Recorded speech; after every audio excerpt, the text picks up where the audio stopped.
The threat of catastrophic supervolcano eruptions is ever present. We're talking about volcanic supereruptions.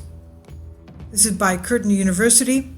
Scientists studied an ancient supervolcano in Indonesia. They found that such volcanoes remain active and hazardous for thousands of years after a supereruption, prompting the need for a rethink of how these potentially catastrophic events are predicted.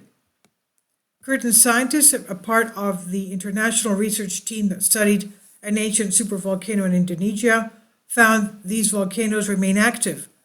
They're hazardous for thousands of years after a supereruption, and we need to think about the potential catastrophic events that could take place. Associate Professor Martin Danisic, lead Australian author from the John de Later Center based in Curtin University, said supervolcanoes often erupted several times within intervals of 10 to thousands of years between the big eruptions, but it was not known what happened during the dormant periods.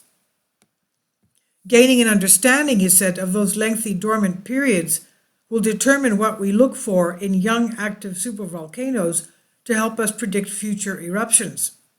Supereruptions are among the most catastrophic events in Earth's history. They last for thousands of years, as we know, venting tremendous amounts of magma almost instantaneously.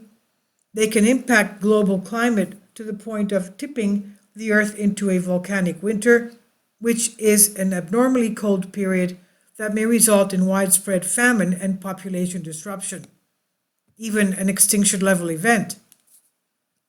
Now, learning how supervolcanoes work is important for understanding the future threat of an inevitable supereruption, which can happen once every 17,000 years.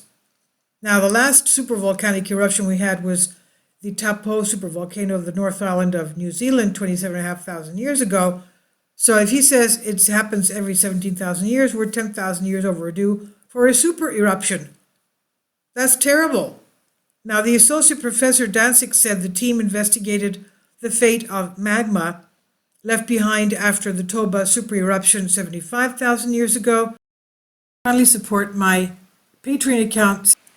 The daily posts are 5 videos daily, and they are totally different from what I have on my YouTube channel. Thank you so much for your support and that you find all my content so interesting. You'll find the Patreon account details in the description box. They were using the minerals feldspar and zircon. They contain independent records of time based on the accumulation of gases, argon and helium, as time capsules in the volcanic rocks. Using these geochronological data, statistical inference and thermal modeling, we showed that magma continued to ooze out within the caldera or deep depression created by the eruption of magma for 5,000 to 13,000 years, even after the supereruption. And then the carapace of solidified leftover magma was pushed upward like a giant turtle shell. This is what Associate Professor Danisic said. He said the findings challenge existing knowledge and studying of eruptions, which normally involves looking for liquid magma under the volcano to assess future hazards. We must now consider that eruptions can occur even if no liquid magma is found underneath the volcano, the concept of which is eruptible needs to be reevaluated.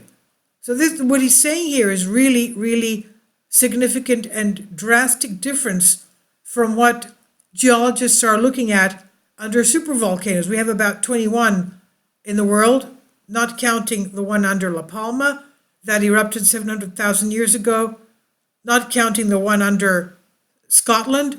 We had 2 earthquakes in the past few days, 3.1 and then 3.0 in Glasgow just yesterday. So you don't have to have liquid magma there, he says. He says, while a supereruption can be regionally and globally impactful and recovery may take decades or even centuries, our results show the hazard is not over with a supereruption and that the threat of future hazards exists for many thousands of years after the supereruption. Learning when and how eruptible magma accumulates and in what state the magma is in before and after such eruptions is critical for understanding supervolcanoes, he says.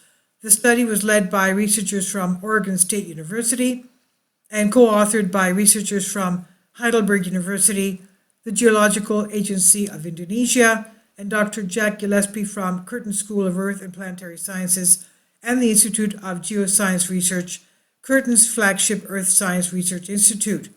This is from Curtin University on Science Daily. Please leave your comments. Thank you for your support.